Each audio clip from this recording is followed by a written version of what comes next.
well Yeah. enough. I want to hear your story. So mine was, I had some similarities with you. Growing up, middle class, we didn't have inheritance, summer houses, none of that stuff. And my mom stayed home with kids, my dad went to work. My parents told me if you want to go to college, which of course you do because you're Indian, you got to find some scholarships. And I love building systems. I think people who are kind of lazy, they like to do the minimum amount of work, but I like maximum results. So I built this system of applying to scholarships, and I started getting them. And for some reason, they wrote some of those checks to me. So 1999, 2000, took that money. I was like, I'm smart. I'm going to invest it in the stock market. And then I lost half the money right away. I was like, oh man, I'm not that smart. So I started learning about money, and that was a really valuable lesson to me, because no matter what, you will get the shit kicked out of you at some point in life. And you can take two routes. You can be like, oh, that sucks, I'm never going to do that again. Or you can be like, oh, that does suck. What did I learn from that? How can I improve? And I see this a lot with entrepreneurs I know who are starting to hire. They're like, oh, how do I hire like the project manager or whatever? I'm like, your first 5 hires are going to be horrible. Just acknowledge it. It's going to suck. But you got to keep going, because you'll get better each time, and on your 6th, you'll be great.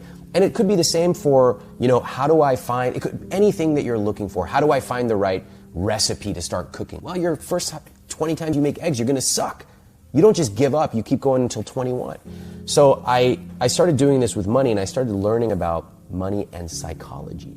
And I think that most of what you see with money is just this mathematical, logical stuff. And it sounds good, and everyone's like, oh yeah, compound interest. But then they go back to their day-to-day life, which is like, I want that sweater. I know I should be doing this. How come I'm not doing that? I feel bad. Close the book. Forget it. And I want to take a really different approach. A perfect example is if you look at any money book. Anybody watching, go look at any money book. Look at chapter 1. You know what they tell you to do in chapter 1 of any book? Fine. Let's find out how much you spent last month. And people are like, no thanks, see you later.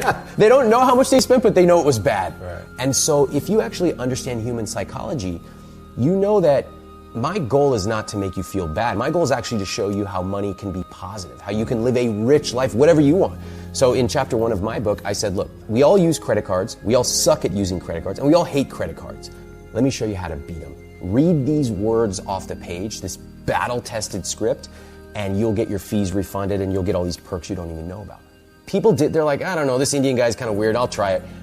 They pick up the phone, even millennials who are afraid of using the phone, they picked up the phone, they did it, and they're like, oh shit. You're talking they call the bank. They called the bank. This stuff. Yes. And like that, they get a $35 fee refunded, or they get some perk they never even knew existed, and suddenly, psychologically, they go, oh my God, I can take control of my money. It's not all these huge concepts of retirement and inheritance and all this stuff. No, I called, I got money back, now I can do it. So it's so important to be really incorporating your own psychology when you think about money. And part of that is, what do I want? Where did I get these beliefs from? Whether it's a movie or a family friend, and then what can I do today to start moving along and developing my rich life? Yeah, that to me is super interesting.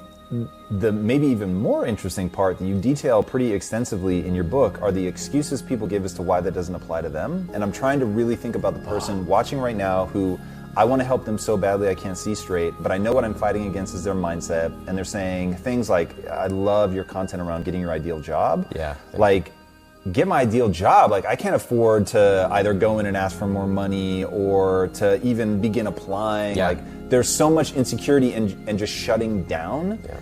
What is your advice around getting that ideal job? First of all, stop being a special snowflake. All these people who write me, they're like, oh, Ramit, great to see these literally thousands of testimonials of people, but I'm left-handed and I'm an albino and I live south of the equator. Will it work for me?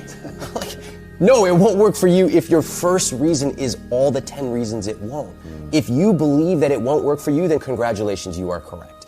A better approach, what I see from the best people who use my material, is they say, you know what? It worked for those other people. I can make it work for me. Simple as that.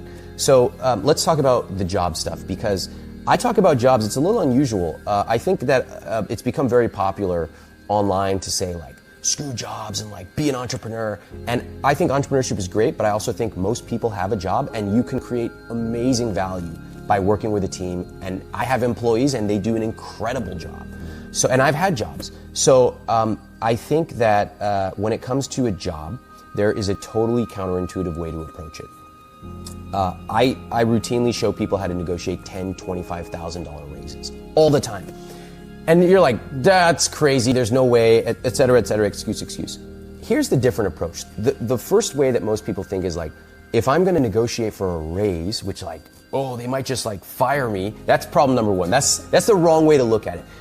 If you go in and ask for a raise, you're not devaluing yourself, you're actually increasing your value. Because what type of person would go in and ask for a raise? A top performer. So the second thing is they believe that they have to kick down the door of their boss and say like, give me money.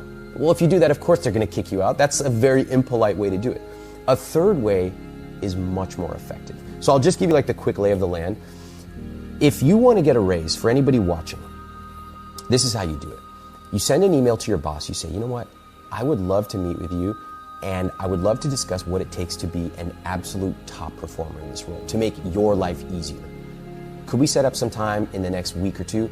Of course, 100% of bosses are gonna say, yes, I'd love to see you. So you go in there and you say, hey boss, really appreciate you taking the time, I've enjoyed my role. I just wanna tell you that I don't wanna just do a fine job, I wanna be a top performer here. And I would love to know exactly what it takes for me to be a top performer.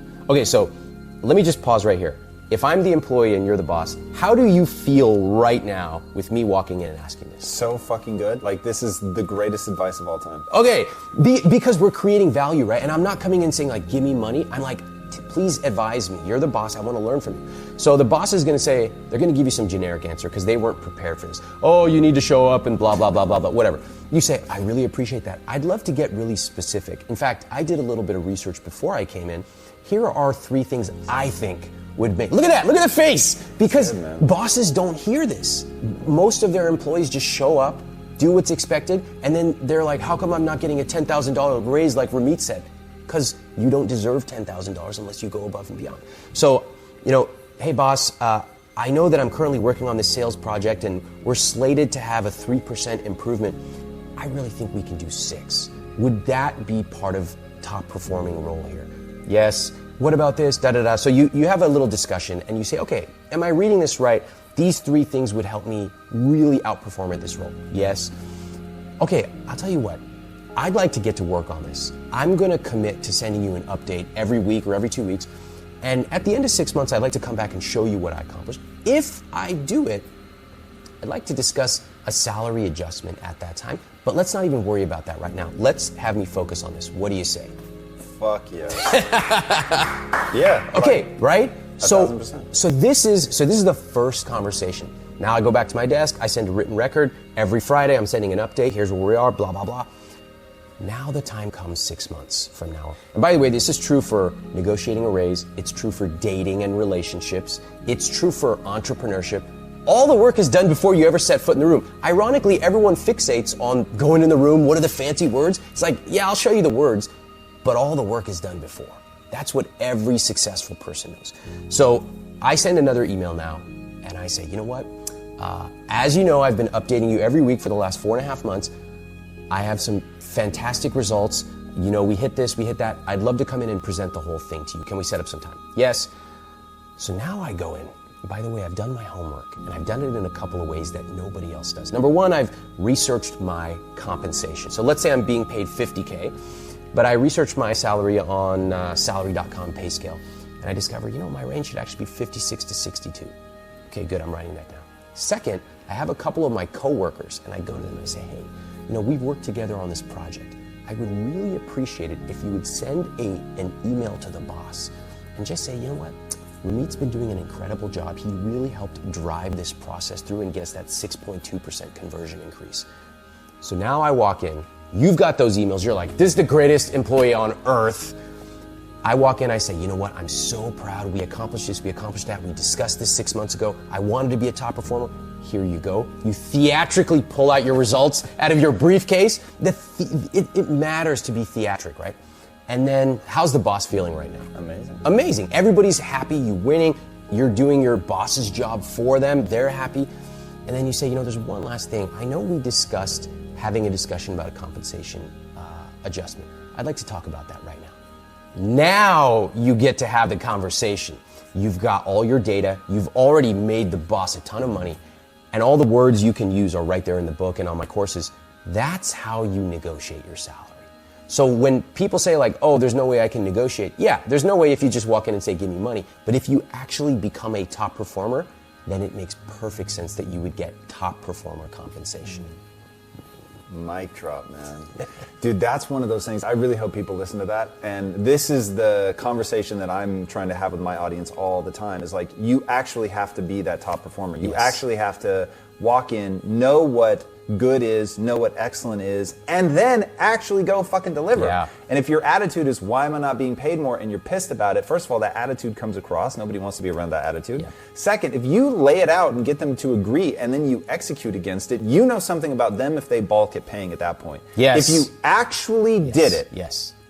And they're not willing to compensate, you bounce. And here's what I always tell people. You've just put yourself in the most powerful position ever because you can deliver results. Once you're good enough to actually deliver results, you can go wherever the fuck you want. Man, I'm so glad. That's one of the reasons I wanted to talk to you, because it is so rare to hear people actually telling the truth. And I think people actually desperately crave the truth. They desperately crave it about top performers, about being successful, fitness. Like, there's so much bullshit out there. And I'll give you an example from my own. Just recently, I did an Instagram story on what I eat.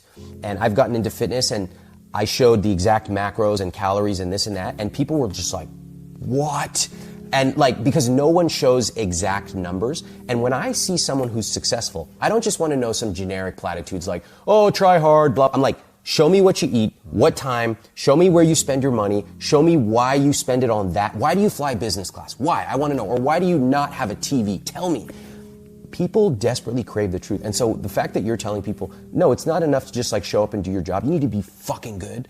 That's the truth that people need to hear. For sure. Yeah. No question, man. I want to go back to something you said, and it revolves around the idea of, and you've talked about this in finance, that you want to surround yourself with people that are thinking the way that you think. And one thing that you advise people to do, which I think is really smart, and I'm going to immediately start stealing, is, hey, if you can't find the people in your life that you want, go into my comment section. I've literally been attracting these people. Tell them what you're looking for and see who responds. I think it's brilliant.